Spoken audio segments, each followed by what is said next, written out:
Oscar Agudelo, el personaje principal del libro, es, y nos lo dice en la primera página de la novela, un bogotano treintañero, cafeadicto, taciturno, pesimista, mal hijo, perezoso y medio gallina, trasnochador, eyaculador precoz y enfermizo. Y su principal característica es que duda de él, duda de lo que escribe, porque aunque no se atreve a anunciarlo en esa primera página, cuando se presenta su vocación verdadera es la de escritor, y también duda de los demás, duda de la realidad que lo rodea y duda de todo. Me salen cosas que no quiero escribir y las que quiero escribir no me salen, dice por ejemplo. Entonces Oscar Agudelo, que siente que el movimiento es la máscara de muchas cosas, incluida la serenidad, y esta es una cita del gran escritor chileno Roberto Bolaño en su novela 2676, con la que Juan Lozano abre su novela. Oscar rechaza ese frenético movimiento de los demás, de todos los demás, de su pareja, de sus amigos, del periodista suiza que va a Colombia porque quiere escribir un fantástico reportaje sobre la realidad colombiana, y los distintos actores que quieren el bien o que quieren el mal del país. Él no está para eso, intenta escribir, pero no le sale. Aunque sí le sale, porque en la novela Oscar escribe varios cuentos. Es un escritor frustrado que escribe varios cuentos, entre ellos el cuento Aquí no pasa nada, que es una verdadera novela dentro de la novela. No voy a extenderme mucho más, porque la que en realidad les va a presentar la novela es María Isabel, que es una lectora compulsiva y una gran amante de literatura, y además que anima un programa literario en la radio Campus Latino, y Juan, por supuesto, que está aquí con nosotros, al que le vamos a pedir que responda a nuestras preguntas y que esperamos que pueda comentar todas las tonterías que digamos sobre la novela. Lo que sí les puedo decir, para concluir esta breve introducción, es que a mí la novela me gustó mucho, está muy bien escrita, con un estilo que te atrapa, es aguda, irónica, divertida, pero amarga también, porque aunque Oscar quiera escaparse de su realidad, esa realidad lo alcanza, lo afecta y le duele. María Isabel. Bueno, yo estoy muy contenta de presentar esta primera novela de Juan José Lozano, y espero que no sea la última, porque realmente escribe muy bien. La he leído con avidez, me encantó, es muy amena, muy bien escrita, con originalidad, con erudición, con humor, con ironía y con suspenso también, mucho. Es de estas novelas que uno se queda pensando después que lee qué es lo que irá a pasar. Me imaginaba, mientras la leía, a Juan José escribiéndola, y me imagino que te divertiste mucho escribiendo esta novela. Cuéntanos un poco tu aventura literaria. Bueno, primero que nada, muchísimas gracias. De verdad es muy rico encontrar tantas caras amigas acá en Ginebra. Y muchas gracias por la generosidad en la presentación, en sus palabras. Sí, yo escribí esta novela entre dos películas muy complicadas de hacer, y sí me divertí mucho porque era como una manera de escaparme de las imágenes que habíamos grabado, de la realidad que estábamos tratando de documentar en la sala de montaje con estas películas. Yo no sé si habrá una segunda novela, porque esto es un acto como inconsciente. Yo la estaba escribiendo para mí. Fue mucho después que pensé que esto lo podía dar a leer a alguien. Yo siempre he escrito para mí, y ahora que soy consciente de que tal vez exista una segunda después, yo no sé si me voy a divertir tanto, porque voy a estar con el miedo de que esto lo va a leer alguien. Entonces no sé si haya una segunda. Oscar, como ya Claudio le describió, es un camarógrafo bogotano en la treintena. Percibe la devastación de su país de mierda, como dice él, convulsionado por conflictos cruzados. La violencia es parte de la cotidianidad y lo ha tocado de cerca. Amigos próximos han caído, mientras que otros han emprendido el camino de la diáspora. Oscar intenta escapar de aquella sordida realidad transfiriendo su vida al universo de la novela que está escribiendo.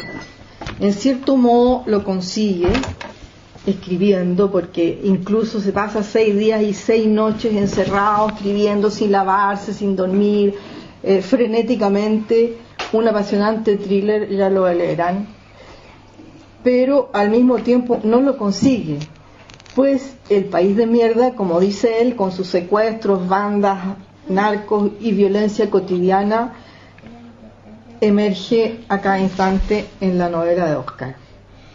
Y esta es su gran contradicción. Este escape infructuoso, pues las realidades colombianas se apoderan del mundo creado por Oscar. Es que la realidad realmente termina atrapando a Oscar.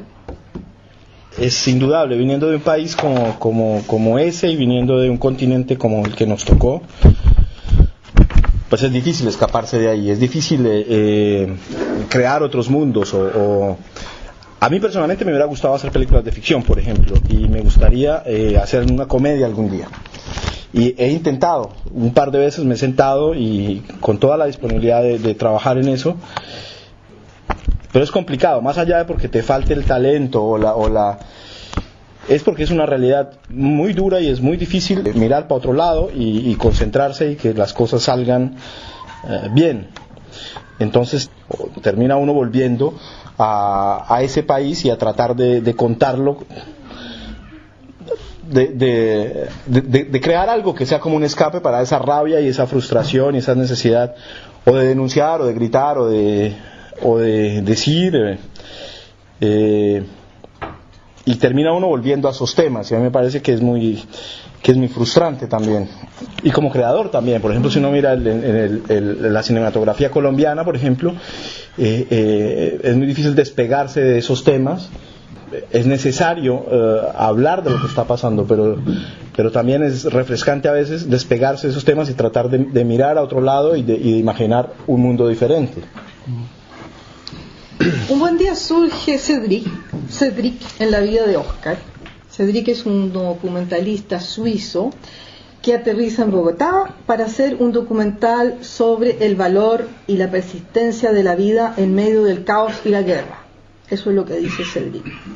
Necesita un camarógrafo local y contrata a Oscar y a su mujer Salomé.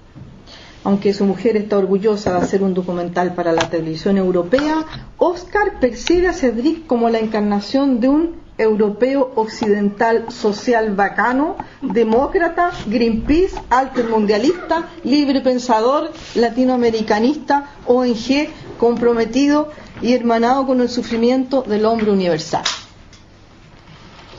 Sí, hablando de Cedric, que es un personaje clave en la novela, es el europeo que desembarca en Colombia y que en cierta medida, su pretexto de documentar esa realidad, vive de esa realidad y se aprovecha de la realidad, y es en cierta medida, no diría un chupasangre porque la expresión es un poco excesiva, pero se puede decir que Cedric llega buscando imágenes y buscando un reportaje que le permitan brillar en Suiza, y hasta cierto punto como periodista se puede decir que él vive de la guerra, y hay muchas otras personas que en la novela se ve que viven de la guerra y que se aprovechan de esa situación. Oscar tiene una mirada muy distanciada hacia todos esos personajes, y tal vez nos puedas leer la escena inicial en la que este periodista suizo se encuentra con Oscar y con su novia en el hall de entrada de un gran hotel internacional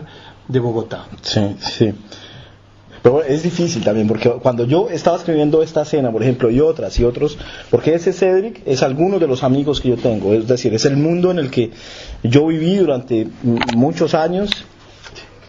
Sí, somos muchos los que vivimos de la guerra, del lado bueno tal vez, pero vivimos y comemos de eso y respiramos de eso, y tal vez se puede decir que tú mismo absolutamente, por supuesto, sí, claro, con tus documentales. Claro.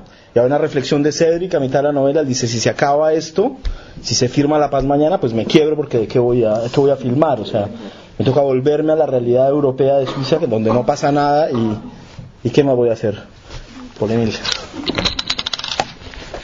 La escena transcurre en el bar del segundo gran hotel de la ciudad habilitado para alojar personal internacional, es decir, mandos intermedios de la ONU, de la OEA, de la UE, del CICR, del ACNUR, funcionarios menores del GPFAEP, grupo de países facilitadores de un acuerdo entre las partes, que se encuentran en la barra.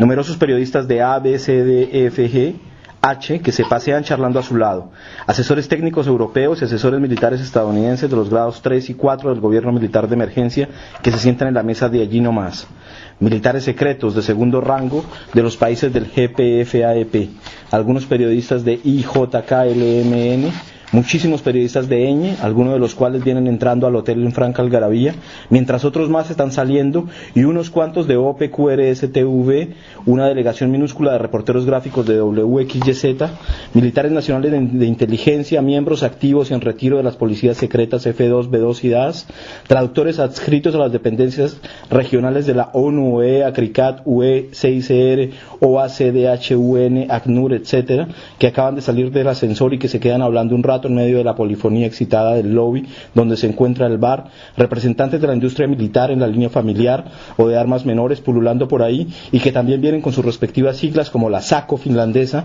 con su nuevo TRG-42 especial para francotiradores en modelos negro y gris, la inglesa Enfield SA-80 con sus fusiles de asalto L8A1 y L8A2, la suizoamericana Sigarans con su ya tradicional fusil S552 comando 780 tiros minuto, de la misma clase que los AK-7U rusos, o los HK-53, o los G-36 alemanes, la Hiat francesa con su célebre FAMAS, o fusil automatique Manufacture d'Armes de Saint-Étienne, para los conocedores y románticos, la IMI israelí, que viene de firmar un segundo contrato con el gobierno militar de emergencia para la compra de sus microtower MTAR-21, la rusa Ishevs, de la que muy pocos saben qué produce realmente. Bueno, hay como 2 páginas y el punto viene muy tarde. Y yo soy asmático, entonces paremos ahí porque no entiendo nada. Dice, se encuentra pensando de pronto Oscar, mientras las siglas y las siglas y las siglas y los retazos de conversaciones vecinas en el lobby del hotel, en las mesas del bar, en el pasillo y saliendo del ascensor entran por sus oídos cual si fueran la brisa de un mar agitado revolviendo sus cabellos. Bueno, ese es entonces Cedric, en la vida de Oscar. Oscar compara su vida con la del suizo. Eso lo dice. ¿Qué sería de mi vida ahora si la guerra jamás hubiera llegado a Bogotá? ¿Quién sería yo si en lugar de ser el colombiano que soy, hubiera nacido en una ciudad alemana cualquiera, en el 13º distrito de París, en la maternidad de Ámsterdam? ¿Sería el mismo que soy? Sin duda. Estaría a lo mejor más muerto en vida de lo que yo puedo estarlo ahora, si me atengo a lo que me cuenta la gente que se fue a Europa. Tendría un trabajo cualquiera del que me quejaría diario, estaría pagando un crédito de 60 años por un apartamento minúsculo, gastándome el sueldo en psiquiatras, como el marido de Camus en París, para contarles a ellos lo que a mi mujer no me atrevo, reuniéndome cada 6 meses, como cuenta Pacho, desde Ginebra con mis grandes amigos para arreglar no el país, sino el planeta entero, y creyéndome de una raza superior predestinada a abrir trocha y mostrar el camino despejado a seguir el resto del mundo que viene empujando detrás. Tal vez así sería mi vida si no hubiera nacido en el hospital de Palermo en Bogotá, y es mejor esa vida imaginada que esta que tengo ahora, y que puedo perder de la noche a la mañana. Y dice también que entre la vida del suizo y su vida, prefiere su vida. Si le dieran a escoger, preferiría la de él. ¿Qué me ha quitado la guerra?, se pregunta. Nada que me impida vivir normalmente. Lo único que he perdido es la posibilidad de bañarme en los ríos de allá abajo, como lo hacía antaño. Y no piensa que alguna bala le pueda estar destinada, pero luego reflexiona. Cualquier pedazo de una vida de mierda, aunque sea en un barrio de inmigrantes de Lyon, Madrid o Ginebra, es mejor que esta sopa inmunda que me trago todos los días calladito, diciéndome que todo es normal, que aquí no pasa nada, que esta guerra no es conmigo, que este olor a cadáver chamuscado no me toca. En resumidas cuentas, no dice que su vida es mejor en Bogotá de lo que sería fuera de Bogotá, aunque echa pestes de lo que es la vida de sus amigos en Europa. Juan. No, yo no sé, dime tú cómo. Yo me pierdo también, yo me pierdo muchas veces en la. Es una contradicción. Yo me fui encontrando con unos personajes a los que quería moverles el piso, es decir, que estuvieran confrontados a una ausencia de referencias y que quisieran vivir la vida del otro. Es decir, el colombiano vio a todos sus amigos irse, se quedó mientras la ciudad era bombardeada, y le gustaría irse, pero no se atreve a decirlo en voz alta. Y el suizo que viene buscando la aventura y buscando tal vez hacer un trabajo serio de documentación de la guerra, también viene buscando otras referencias, y a él de pronto le hubiera gustado tener el pasaporte que tiene el colombiano. Es decir, a mí me interesaba confrontar esas dos realidades, que la hierba del otro lado siempre es más verde, y personajes a los que les moviera el piso, y que en esa falta de referencias de todos se encontraran o se perdieran, y en eso me perdí yo mismo también, porque esto pues no hay que tomárselo tan en serio, esto es un trabajo muy inconsciente a veces. O sea, realmente yo me senté, escribí y después me puse a estructurar. ¿Sí? Es mi primera novela, yo escribo cuentos realmente, y fue después cuando se dio la posibilidad de editarlo, y aprovecho para saludar a Rodrigo Díaz Pino, que es editor en Ginebra, que después de que la novela resultó finalista en el Premio Ciudad de Bogotá, en Colombia, pues se metió en la aventura de editarla. Fue ahí cuando yo me senté a revisar y a decir, bueno, ¿y qué es esto finalmente? ¿Y cómo lo corregimos? ¿Y cómo lo estructuramos? Sin embargo, la estructura de la novela es altamente compleja, está muy trabajada, sí. Hay varios cuentos dentro de la novela. Sí. Bueno, sí, realmente es falso lo que digo. O sea, sí hay una estructura de base, yo arranco, me pierdo, y luego miro y confronto, pero es un ejercicio totalmente diferente a lo que implicaría hacer una película, por ejemplo, o sentarse en la sala de montaje, en donde uno dice, yo tengo 100 minutos para contar esta historia, 80 o 90, y pues uno pone las bases y comienza a armar, porque es un discurso donde hay una responsabilidad social, donde no soy yo el que está hablando, o sea, es otra cosa, por lo menos así lo hago yo. Aquí esto es un ejercicio muy libre, muy egoísta, no tengo responsabilidad social con nadie, o sea, yo no pensaba que esto se iba a leer. Termino disparándole a un montón de amigos con la novela, termino disparándome a mí mismo al trabajo que pero es muy libre, y es eso. Aquí no pasa nada, nos conduce a una sorprendente narrativa a 2 registros, tal vez 3. El personaje de la novela, Óscar, también es escritor. Juan José Lozano es escritor, aquí está. Óscar es escritor. Óscar escribe una novela, dentro de su novela también hay un escritor que es su personaje central, Matías Henao. Estas escrituras van a combinarse en sabias dosis y en cierta forma van a encontrarse. Matías Henao, el personaje de la novela de Óscar, es un escritor también reconocido, que vive en un barrio elegante, es pareja de Marcela, una profesora de piano de origen más humilde, a la que ha dejado de ver. Un día le avisan que el cuerpo de Marcela está en la morgue, pero no es seguro que sea ella.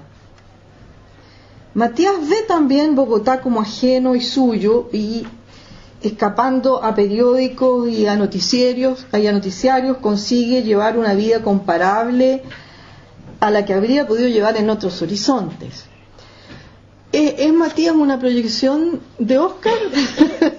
Y sobre el tema del escritor en general, porque a mí también me llamó la atención de que el personaje de la novela es un escritor frustrado, pero además hay otros 3 escritores frustrados dentro de la novela. Matías Henao no está frustrado, Matías Henao es un escritor relativamente conocido. Sí, es el conformista. Matías Henao es como, a Matías Henao le va bien. Yo no sé, yo soy todos, por ejemplo, yo ahí sí tengo un gran ego, y a mí me gustaría ser todos ellos, ¿sí? No, a mí me gustaba explorar eso a pesar de que son, en general, y a pesar de el caso de Matías Henao, que es menos frustrado, pero los otros 3 son escritores fracasados. Sí, hay uno que se llama Agustín Oviedo, por ejemplo. Agustín Oviedo es un personaje que yo quiero mucho, es un señor que existe, es tal vez una de las personas más reales que están en este y es un escritor de pueblo que escribe todavía en su máquina de escribir. Pero también está Oscar, que existe y vive en Bogotá, y el Matías Henao, que también existe. O sea, todos existen. Y Walter, el periodista. Y Walter, el periodista que quiere escribir, que trabaja en las policiales de un noticiero. Claro.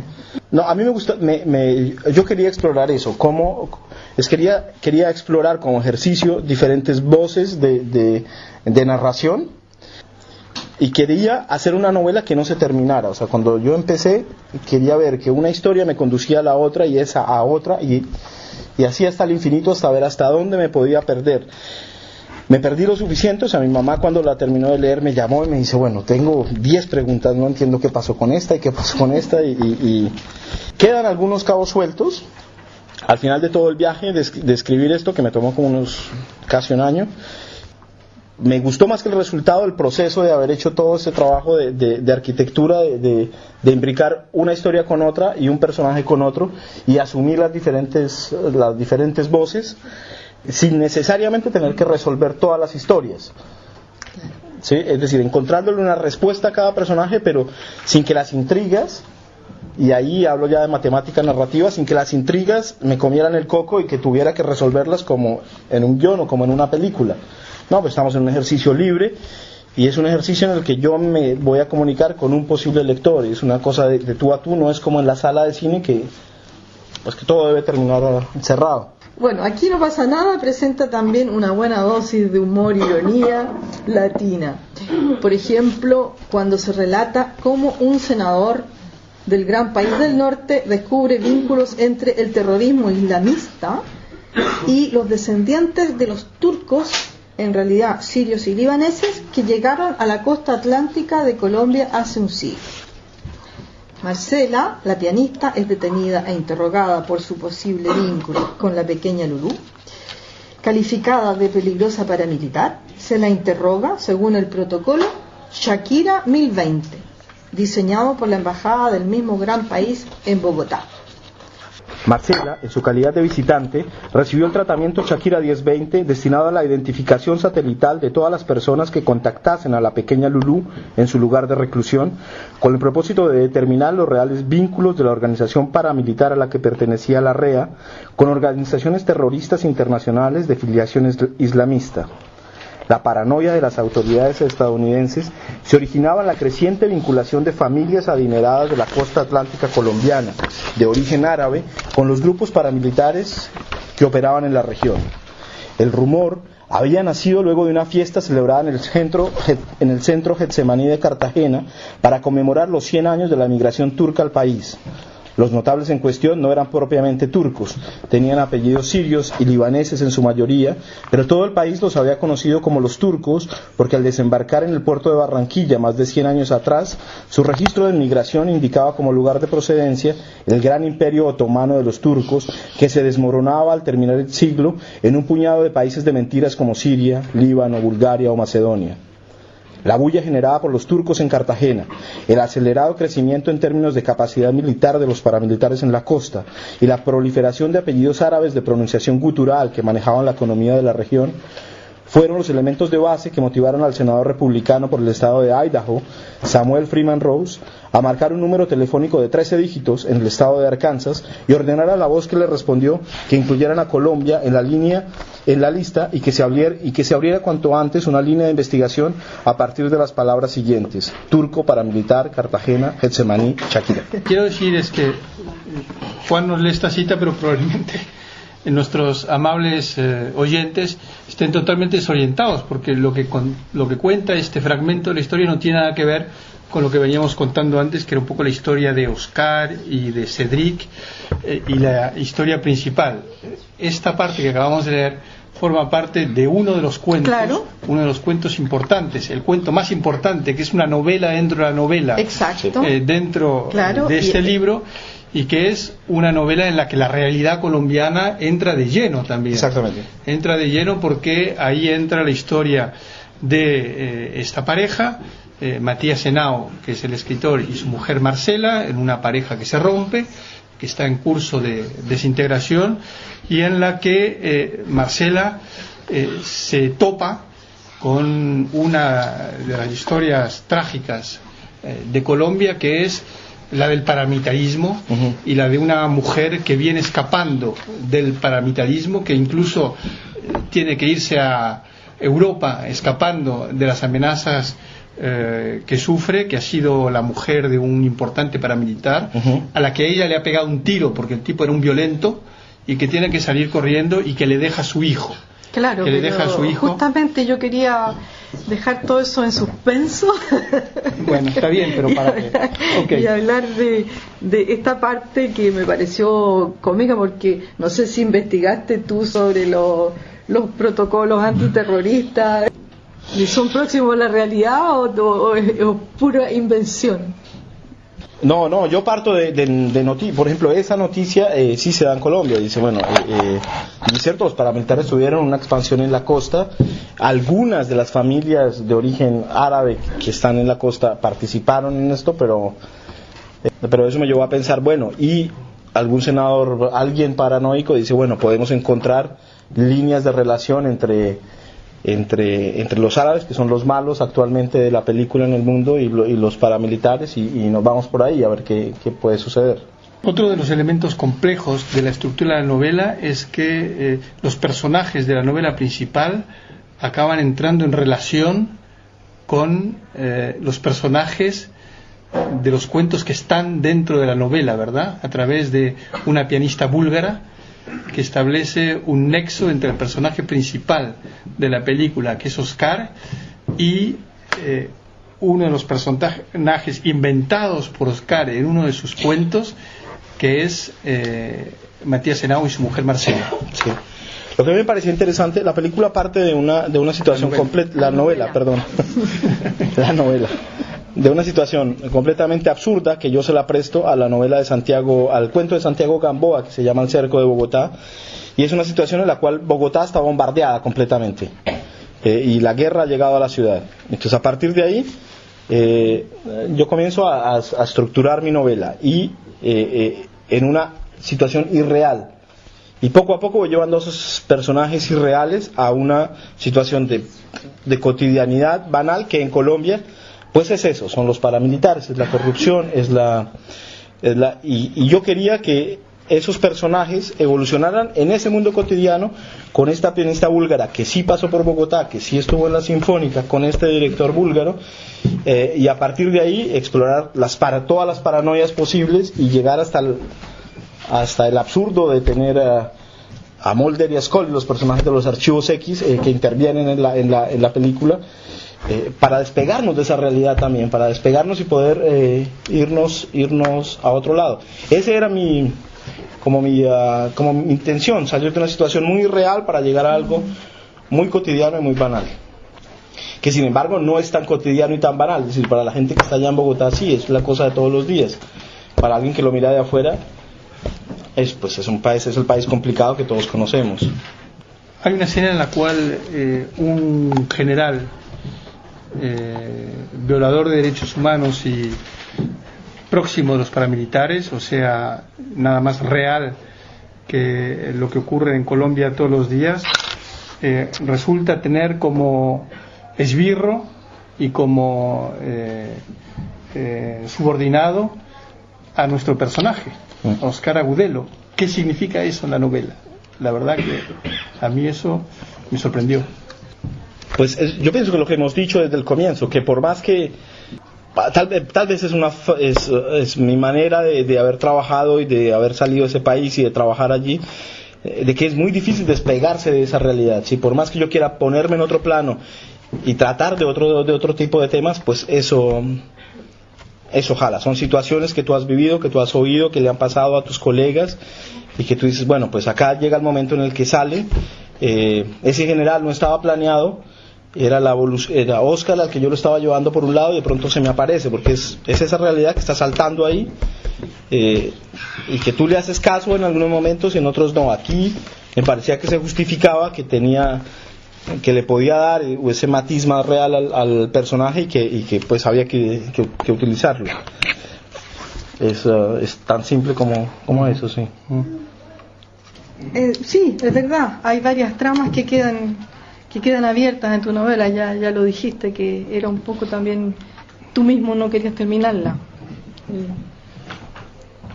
es un final un poco a la imagen de la situación en Colombia, o qué, de los conflictos más bien colombianos. No, bueno, pues no, y si lo es, pues es de manera inconsciente, o sea, es... No, es también mi rebeldía de decir, yo pongo a bailar algunos personajes, termino algunos, pero no tengo que cerrarlos todos como en como en las películas. La historia sí tiene un final, o sea, ¿cómo se dice? Tiene un final, pero yo no quería amarrarme al código matemático del guión de que la película tiene que terminarse en los últimos 20 minutos y que debe cerrarse completamente. Y hablemos del estilo. El estilo es muy entretenido y es muy colombiano. O sea, para a mí que conozco un poco la realidad colombiana, bueno, había montones de palabras que yo no conocía, obviamente, ¿no? O sea, has tratado de hacer una novela muy colombiana en ese sentido, ¿no? O sea, tanto en el argot como en los diálogos, como en la manera de decir las cosas. Pues es muy coloquial. A mí sí me parece que, y eso sí lo trabajé mucho, que un personaje como Oscar fuera tuviera una oralidad, que casi que cuando él estuviera hablando lo estuviéramos oyendo. No quería que fuera un personaje literario, es decir, no quería que fuera un personaje con un peso. Sí, lo que yo también encontré es que, no sé si lo hiciste consciente o inconsciente, algunas escenas están relatadas como si fuesen escenas de película.